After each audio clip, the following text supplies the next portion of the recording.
this episode of Jofo in the Ring. I am your host, the harbinger of truth himself, Jeremy Prophet. And as always, I'm joined by a guest. And a lot of times when I'm joined by a guest, it's someone I'm getting to know, someone I'm introducing to the audience while I'm also getting to learn a little bit about them myself. But today, I'm joined by someone that I consider a really good friend in this business, someone that I've had the privilege of working with on 2 different occasions, and someone who has done tremendous things here within the country of Canada, as well as internationally. You might know him from his time in Impact Wrestling. You might know him from his time out west in Alberta. You might know him as one of the greatest second-generation wrestlers in this entire country. And today we'll get to learn a little bit more about him. My guest is none other than the one and only Raj Singh. Raj, my man, welcome to the show. Jerry, man, I appreciate you so much. Thank you so much for the intro, man. Thank you for having me. This means a lot. It means a lot to me too, man. And we go quite a bit back. I think we first met. I would say it was probably somewhere around 2008. I think on yep. It was on one of Hannibal's events there, Great North Wrestling. And believe it or not, I think I met Raj on another event the year before that. He had just come in, I think, on his own from Calgary. And That's right.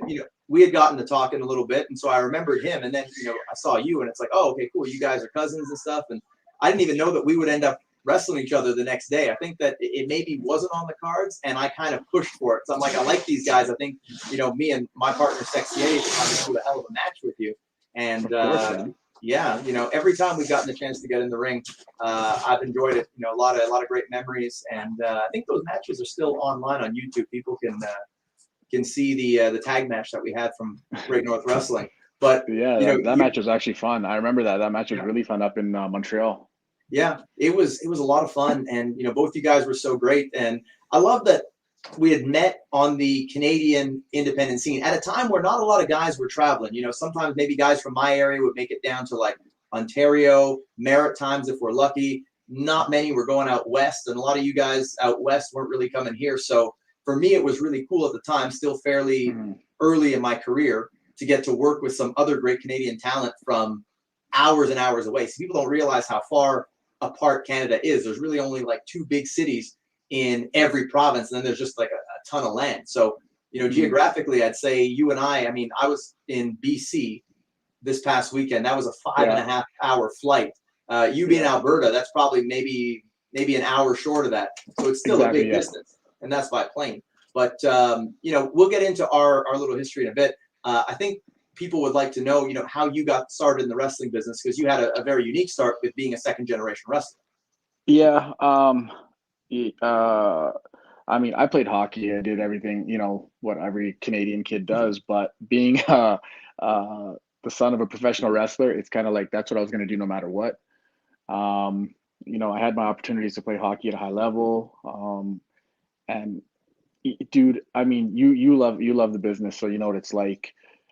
I grew up in the business, loving it. Like I was at shows. I knew what kayfabe was at 2 years old, so it was embedded in me even when I was at school. Like kids trying to pick on me because I was the son of a wrestler and stuff like that. So it was kind of just no matter what sport I excelled at, no matter what offers I got for scholarships or anything like that, I was like, I'm gonna be a wrestler. So my cousin wanted to get involved. He started wrestling, and once I kind of like got to that point where I was like, you know what, man, like I do love hockey, but wrestling is where my heart's at. And then I had a coach my whole life at the dinner table every single day that he was in town. So I always had that embedded in me. And then my dad's best friends were guys that were just starting a wrestling school.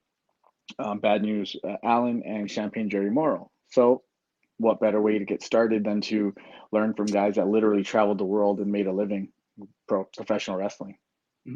No, definitely. You had a lot of great influences from the wrestling business, it sounds, from a young age. I'm really surprised to hear the hockey thing. I don't know if that ever came up between us, because I myself played for 15 years hockey. I started from when I was 6 years old.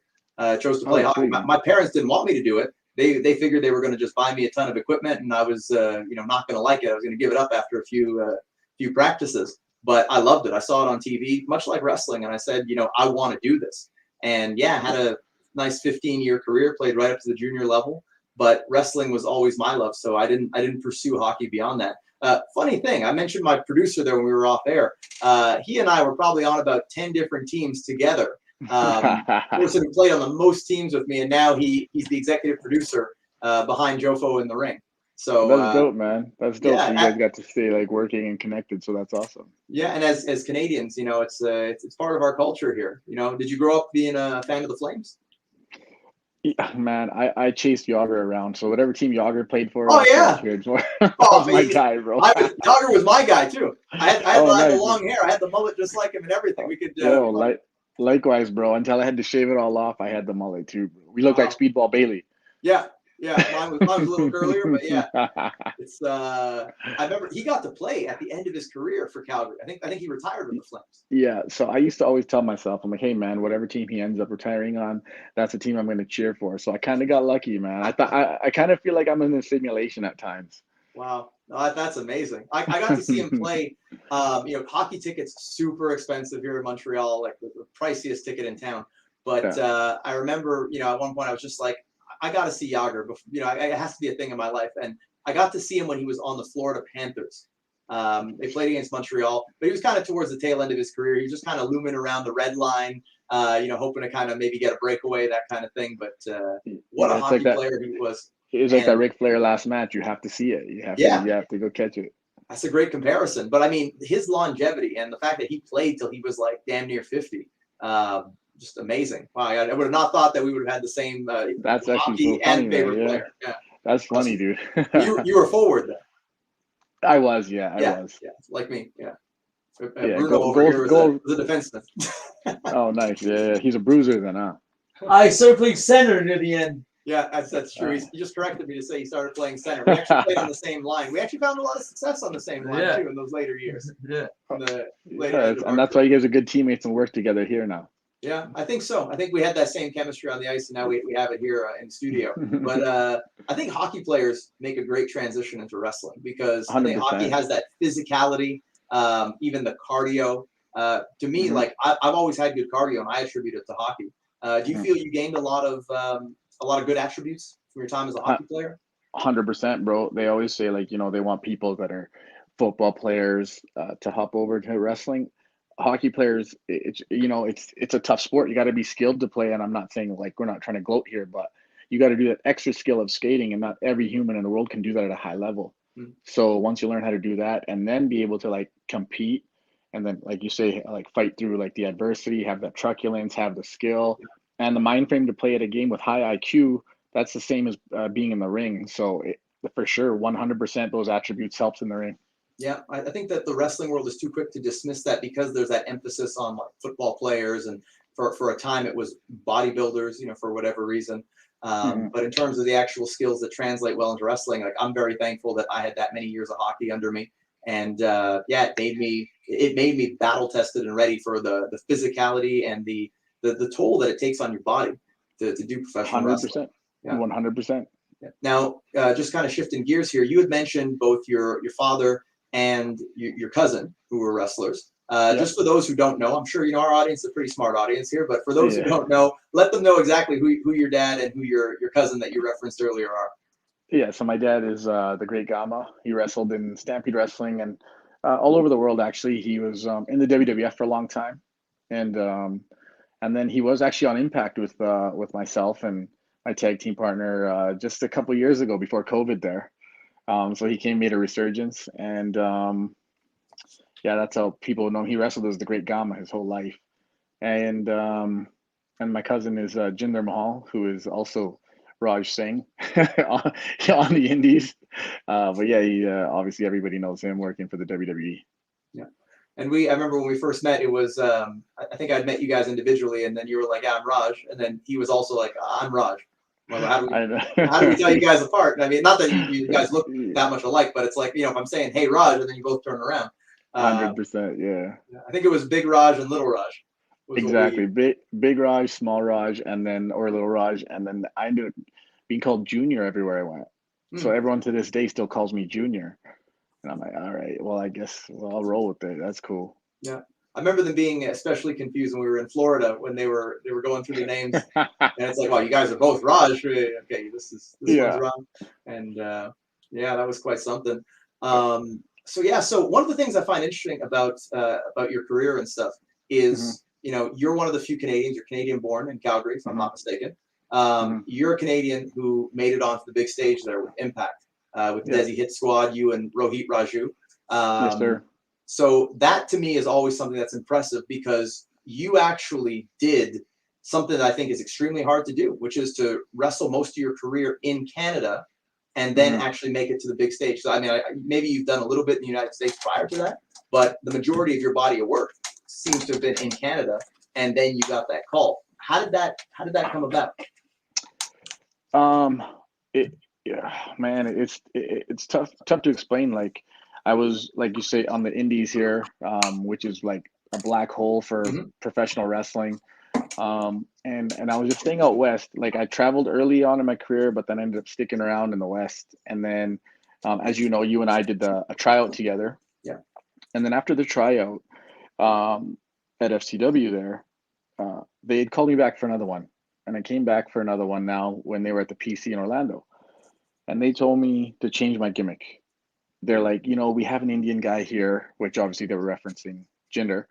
And they're like, unless you guys are going to be a team, we might want to yada, yada, yada, blah, blah, blah. Let's try to get to another, show us you can flex some muscle and do something else.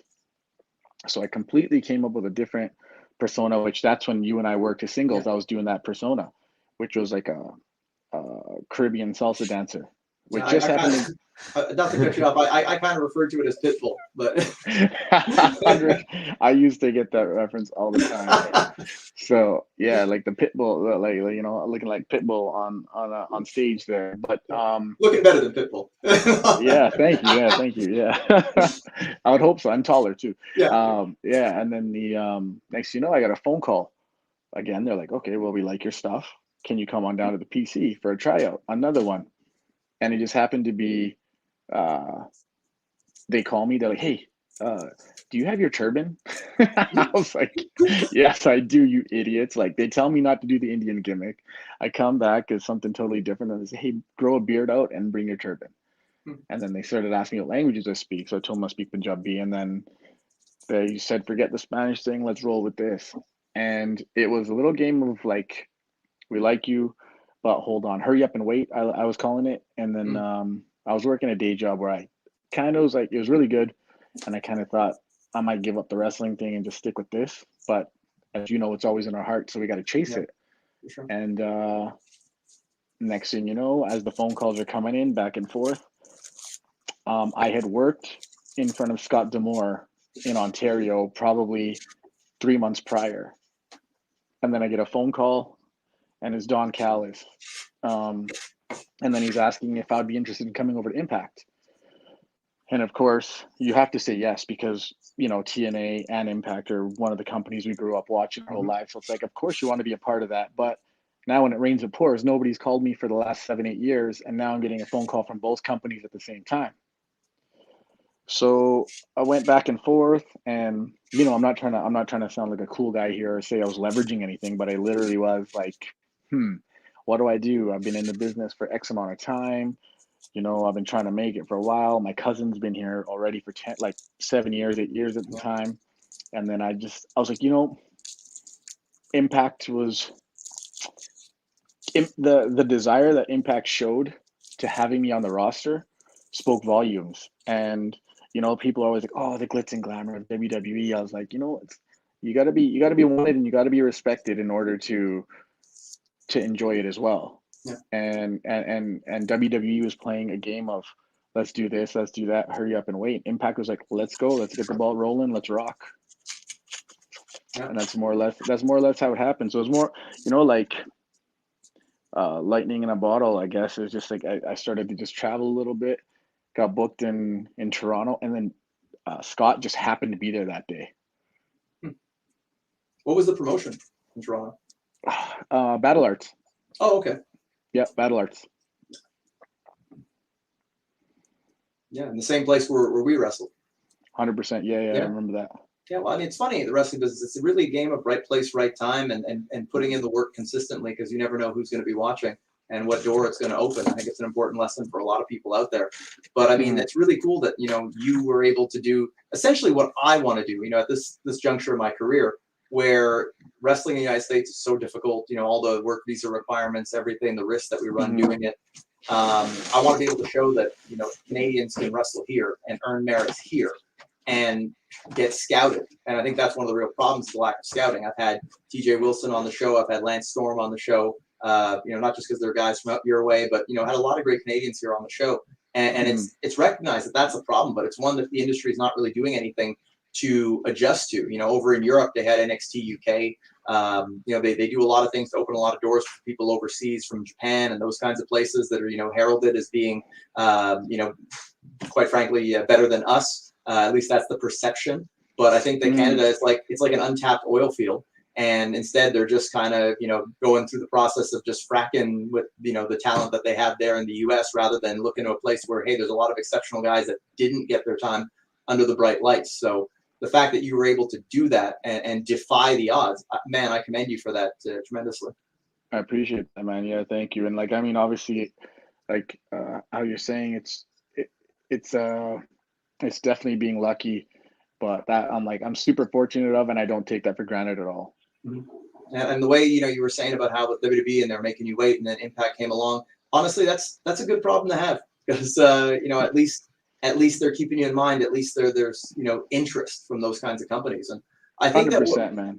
I think right now wrestling kind of went through a bit of a down period in terms of there was a time when AEW started and there's a lot of jobs and a lot of good money being offered, and WWE hiring independent guys. Granted, they hired the best guys off the American independent scene, but still there were a lot of jobs. And then WWE changes their hiring protocol to no longer wanting to hire indie guys, and then suddenly all of that is gone, and now there are only certain other options. And then Ring of Honor closes, and there's a ton of those guys that become free agents, and there's only so many jobs that can be had on TV where you can earn your living.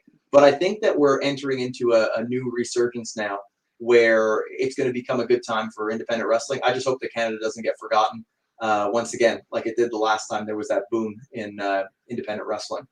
100%, man. Yeah, and Impact is the kind of place that, and I'm not just saying this because I work for them, but they legitimately do look at everybody everywhere, and they have no problems bringing people in from Canada. So it's just more or less getting the eyes out there.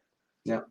Well, we may have to have a bit of a conversation off air then, if that's the case. Granted, I got a lot of stuff on my plate right now with some other companies that I'm committed to, that I worked damn hard to get, but definitely we should keep in touch because hey, there are only so few opportunities for guys like 100%, us, and such a limited time too. Yeah, we gotta band together, and we gotta show people that Canada's where it's at. Tons of great talent here.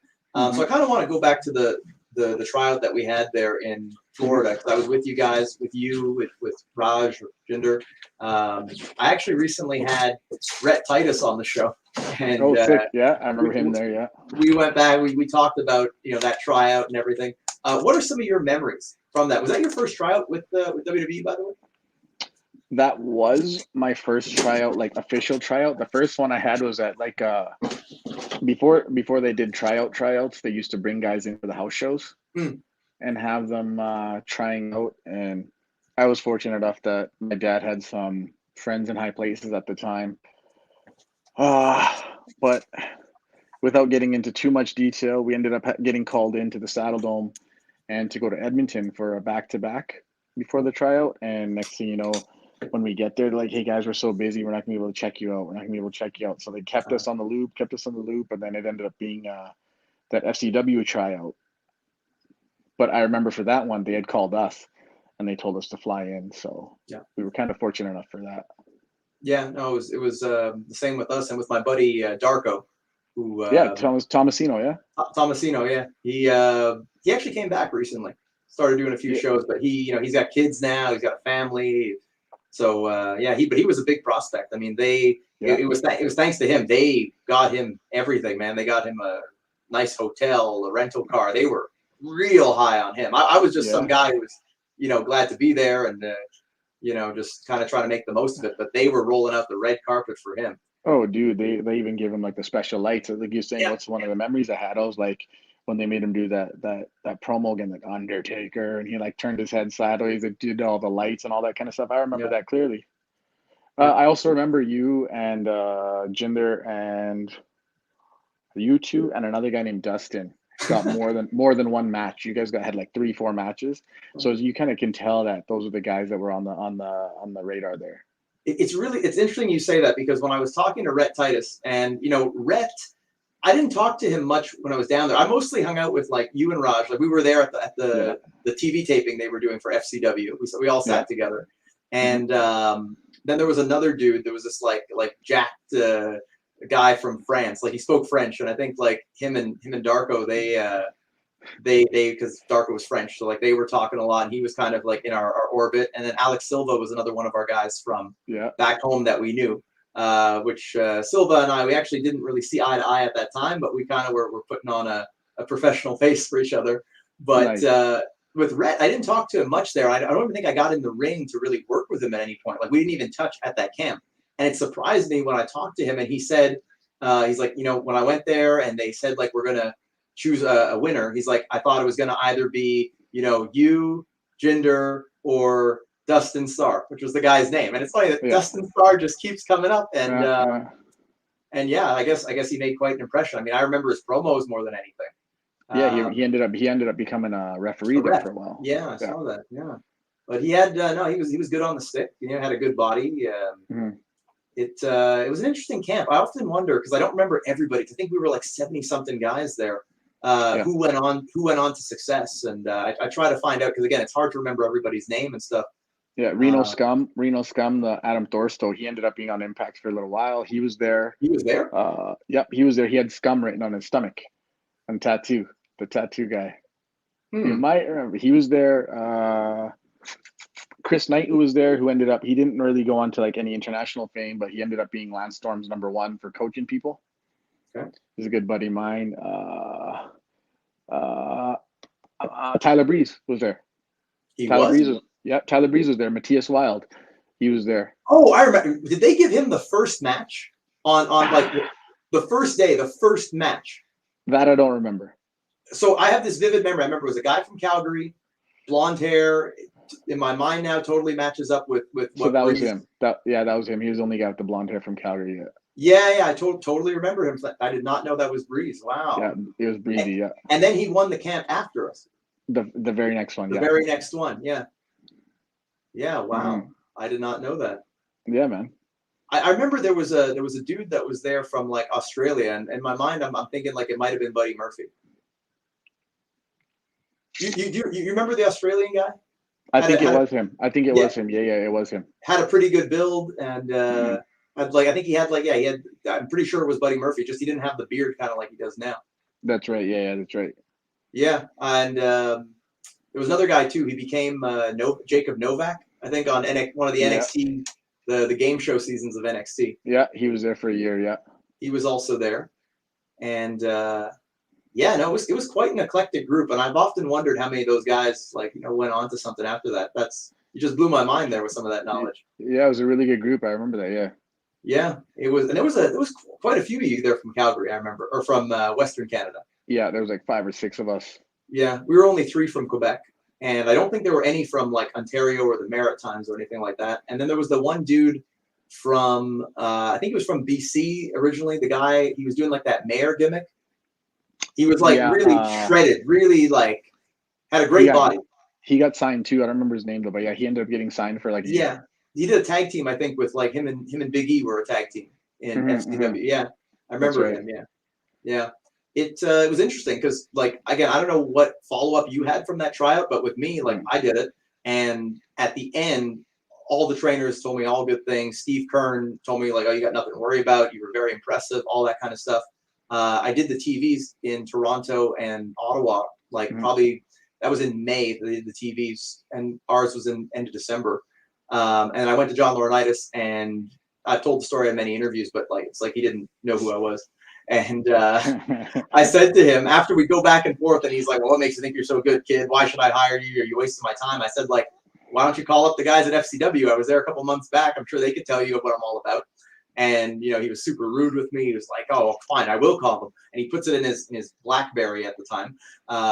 That's how long ago it was. And says, "I'll talk to them, but if they tell me that like you're full of shit, then I never want to hear from you again. You're never going to hear from us again. You might as well pack your bags up and leave now. I'm like, okay, well, I'm pretty confident they'll tell you the same things they told me. And at the end of the night, he came back up to me and he's like, okay, kid, I talked to the people. I talked to Steve Kern himself, and he said nothing but good things about you. So I owe you an apology. Awesome, man. Which I cling to that because he's such a proud guy, and he actually said, I owe you an apology. 100%, yo. And plus he was the guy in charge at the time too, right? Yeah. Oh yeah. And so it was interesting, that run with WWE, and I thought more was going to come out of it. Again, it's one of those things I'll never know why. I think I just didn't follow up on them enough. I think it's one of those things where you got to stay on top of them and stay fresh in their mind. Yeah, you got to strike when the iron's hot a little bit too. But it's changing too. I think Hunter is going to be changing the way that things are done. But to be honest, I'm not too concerned with that because I'm at Impact. So I always got to let everybody know I'm always happy where I am. Yeah. No, and you're doing great there. I think you and Rohit, I really enjoyed that with your dad managing you guys. I thought that was great. Yeah, it was fun. Yeah. I love the fact that, again, I'm very big on visible minorities in professional wrestling, and especially here in Canada. I don't think there's enough. I don't think there's enough representation.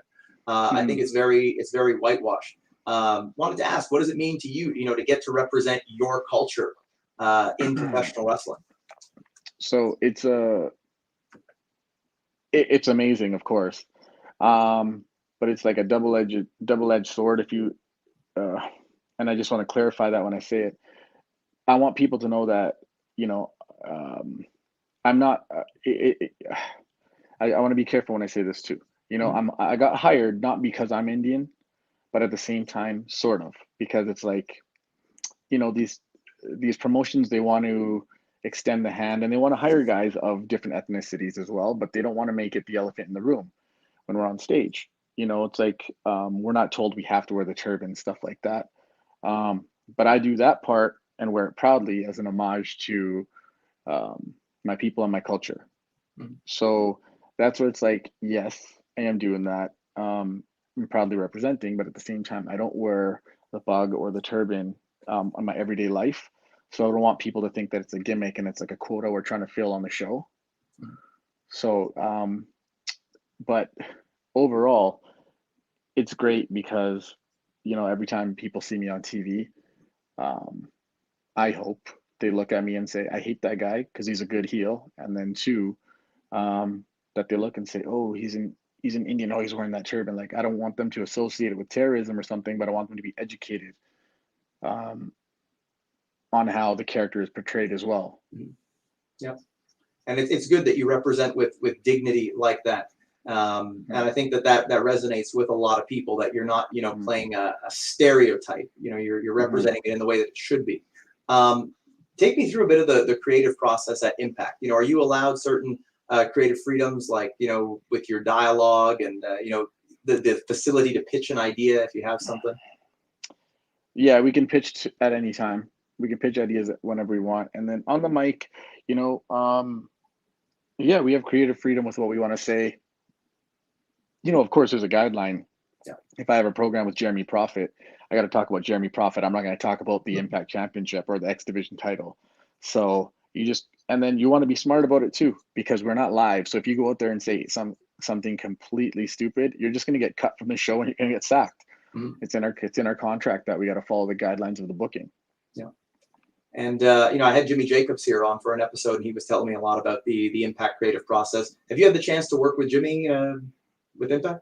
Yeah, I work with him every week, so it's awesome. It's cool, man. He's a very, very bright guy, and he's a very passionate dude. If you don't do something the right way, you're gonna know about it. Yeah, no, he's one of my favorite people. I've had the chance to work with him in the ring and been on a couple shows with him. I think he's one of the most brilliant minds in professional wrestling, and a great storyteller, which 100%. I think carries over to his booking. What are some of your favorite matches that you had in Impact? Like, if you look back at it and someone wants to look you up, what's the matches that highlight you the best? The matches that highlight me the best, most recently was with Yuya Uemura. I've got Rich Swann. I've got Chris Bay. Those ones stick out the most, just because they were all like the most recent, but they're also singles. Like in tag team, you can get lost in the shuffle, which obviously I work with some great guys like Rhino, Heath Slater, Juice Robinson, David Finley. But it's a singles, like I said, Rich Swann and Chris Bay. Those ones you want to check out. Okay, awesome. And what are your future goals for Impact? Where do you see yourself if you had, you know, the full trajectory of where you want to be, whether it be like a step by step or this is the main goal, this is what I'm after? I'm going after being one of the faces of the company. I don't want to just be like an afterthought. I don't want to be like the lowest rated guy when the video game comes out. I want to be one of those guys that people turn around and say, you know, Raj Singh is a solid worker. He's a solid wrestler. He's somebody I can enjoy watching, someone I want to hear speak on the mic. So these goals, they might sound like I'm shooting for the moon, but I quite frankly, I am. And I think you have to in this business. You can't just want to be a bit part player and you know, become complacent because of that. I think that it's good to shoot to be the face of the company. And I definitely think I've known you for a long time, and I know that you have all the tools to do that. And, thank you, man. I appreciate that. It means a lot coming from a guy like you because you know your stuff. No, I mean, you know, I mean that from the heart. That like, look, you know, you need a guy to go out there and you know cut a great promo. You need a guy to go out there and even if it's a guy, you know, to get this guy over, to go out there and get some heat. You need a guy who can go out there and have a banger of a match. You know, you have all of those skills. You know, we make them real good here in Canada. So thank you so much. I definitely think, yeah, and you got the mindset for it too. You know, I don't think that you're not the type of guy that would be a liability to a company if they were to entrust you with a top spot. You know, and you're seasoned. You know, you come from good stock. You were raised the right way in this business, and you do it justice every time you step in that squared circle. So I definitely think, you'd be a great investment on that front for the company. Thank you, brother. Like to shift the conversation a bit to your cousin, our good friend Raj, Jinder Mahal, who I would love to get on for an interview here. And if you could, you know, maybe drop him a line. I don't know if they're allowed to or not. Yeah, I don't think they are, to be honest. But you know, if ever he had some free time on his hands, or if ever you know, he were to stop by Montreal sometime, I'd love to catch up with him. But what are your, you know, what are your thoughts on everything that he's gone through? I mean, he's been, to be fair, he's seen the highest of highs and the lowest of lows, and that's just in WWE alone. Man, give me your thoughts on your blood there, on your family. He's handled it all very well. He's a true professional. He doesn't let anything bring him down, and he doesn't let anything take him too high. And he's been humble the whole way through. So if you're gonna go through this industry, he's done it in my opinion, the best way. He's done it the best way because he, like I said, he doesn't brag about anything and he doesn't get low about anything. So it's great. Yeah. My fondest memory of Jinder, you know, we worked there in the ring in the tag match. We were the final match there at FCW. He and I actually still have that match. Dope. I don't know what I'm allowed to do with that footage. Maybe I could upload it on the channel, but I still have it in my email. My fondest memory, believe it or not, is actually not even in the ring with him. It's a couple of years later. Like this would have been 2012. So like we did that tryout, it was the end of 2009. He had done his time there in FCW, and I think he was even in NXT right when it started too. But he had already kind of started his thing on the main roster, and they had him with Khali. And I don't think he was in 3MB just yet, but he was on the cusp of starting 3MB around 2012. They came to Montreal for TV. It was the last time I was at TV's. It was at Raw and SmackDown, Montreal and Ottawa. And I remember just walking down the hall, and then they have us do our physicals. You know, the doctor asks us a bunch of questions and has us do some movements and stuff. And I'm walking down the hall, and then someone just yells out my name, like my actual shoot name, not Jeremy Prophet, but like Jeremy Barnoff. I'm like, who the? And it's Raj walking down the hall. He's a beauty, man. He's a just beauty. Came up to me, gave me a big hug, brought me over to like a bunch of his friends there on the main roster and stuff. And he's like, hey, you know, this is the guy. This is the reason I'm here. You know, this guy, you know, he worked with me in the last match at FCW. I'm so thankful to him. He was just such a gentleman, so like accommodating. You know, he was around me like the whole time there. He actually did a match, I think, with Santino Marella on main event on that one. And then I don't think they had him booked on the SmackDown one, but he was still around me and giving me advice and just, you know, so nice and so kind. And that's really my favorite memory of him. And it made me so happy to see everything that he achieved and to see him win the WWE Championship. I mean, watching that, I remember that Sunday, that pay-per-view, I'm like, man, I really hope they give it to him. And then they gave him that promo, I think, where he got out of the limo and he started talking. And I'm like, man, I'm really feeling it. I'm really feeling like they got to give it to him. Like this is going to be such a, he built it up so much, it's going to be such a letdown. And then when he finally hit that coloss on Randy and he won the WWE Championship, my first thought is just like, you know what, if he loses the belt tomorrow, you know, this is still one of my happiest moments of my life. Happy for him. He could lose it the next day and it would still be, no one can take that away from him. He became 100%. WWE champion. He was at the Pinnacle, man, and he did it so great, man. That was a beautiful moment. I remember that. And you know, it may sound crazy, but to me, it's not. I think he can get back there.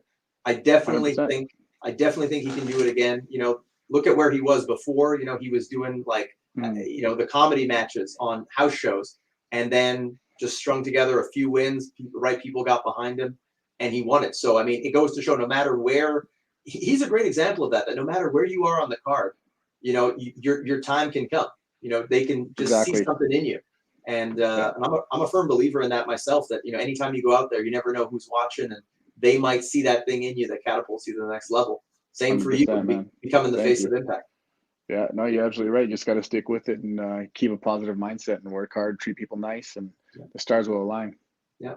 And I think that you guys would still make one hell of a badass tag team, whenever that happens, whether in WWE, whether in Impact, whether on the Canadian independent scene.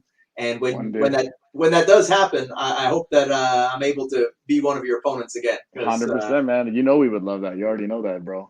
Yeah, y'all are good dudes. You're good people. Thank you. Likewise, man. Likewise. Thank you. I think that's why we got along. And 100%. Man, the stuff that you're doing now, again, power to you. Wanted to also ask real quickly about your former partner, about Rohit. He no longer with Impact, was doing some stuff with AEW. What are your thoughts on Rohit? Great talent, underappreciated in the wrestling world, and if and when he gets his next opportunity, I'm more than certain that he's going to knock it out the park. Yeah, I've enjoyed his work. I've been watching. I mean, I watch all of AEW's programming. At this point, it's pretty much studying for the job that I want, because I'm going to be on those upcoming tapings there for Dynamite and Rampage when they come to Toronto. Nice. I hope you guys get to work together. I would love to. Yeah, that'd be great. Definitely. He's from that area, isn't he? He's from Toronto, if I'm not mistaken. No, he's from Michigan. Oh, he's from Michigan. Oh, okay. Yeah. Because I feel like he was there when we did our match. Maybe I'm totally wrong and I'm confusing him with somebody else. He wasn't there for that one. No, he wasn't there for that one. No, because I feel like I was on another show with him there. Yeah, probably, but not that one. Yeah. But I like his work. I like his promos a lot too, and he looks good. He looks. I feel like he's gotten into even better shape than when you guys were teaming. So he's definitely 100%. Putting in the work, and hopefully it pays dividends and he lands himself a spot. And I'd love to get in the ring. Let's hope so. Yeah, man, you guys would do great. I'd also love to get back in the ring with you. It has to be done, man. Somewhere. I know I'm working on that myself here, so let's hope that happens soon. Yeah, well, I've been hitting up a few promoters in that area, in the Alberta. It's one of the, it's crazy. And I think I told you when we were exchanging messages, but like the only two provinces I've never wrestled in are Newfoundland and Alberta. And now, Newfoundland is just, it's Newfoundland. There's probably, if there's 3 promotions there, I'd be surprised. But Alberta is like the birthplace of wrestling in Canada. Yeah. Well, we're gonna make that happen sooner. I definitely got to get out there with you. So, I appreciate, all the time that you've given us here and stuff. Of course, man. You got to let our fans know where they can find you, where they can get in touch with you. And, they can find me on Instagram and Twitter, both at True Raj Singh. And also my pro wrestling tees actually just got set up finally after all this time. So awesome. I'll have some gear for those guys to show some love and support. Amazing. I got to shoot you a follow on Twitter there. I know I got you on Instagram, but 100%, bro. Get you on the Twitter too. And hopefully we get to share the ring together sometime in the future. Hey, maybe we could even team up and show these young guys what it's all about. That would be perfect, man. Awesome. Well, I'm so glad I got to have you on here as a guest. Awesome, and man. Thank you so much for having me, man. It means a lot. I really appreciate you, everything you've done, and the friendship we've had over all these years, man. It means a lot to have me on the show. Likewise, and we'd love to have you back on in the future. Anything we can do to satellite boost you, to let people know what you're all about, to help get the fans rallying behind you, that you should be in those positions in the companies that you want to be in. We will do that. Man. Yeah, we're dedicated. Much appreciated. you know, we might be from different parts of the country, but, you know, I consider you like family. And anything you need on my end, you know, I'm there for you, my man. Likewise, brother. Thank you so much, man. Thank you. Hope you enjoy the rest of your night. And I hope you folks have enjoyed this amazing episode of Jofo in the Ring. Don't forget to like, subscribe, follow. You can find me on Twitter at Jeremy Prophet, JeremyProphet. You can find me on Instagram at The Real Jeremy Prophet. Use the hashtag Jeremy Prophet on YouTube to see much more content from me. And don't forget to join us every week here on Jofo in the Ring. So for Raj Singh, I am Jeremy Prophet. Once again reminding you that wrestling is life. So, Jofo, I'm a gargle a shot for Kurt Hennigan, everybody, before we go. Oh, no.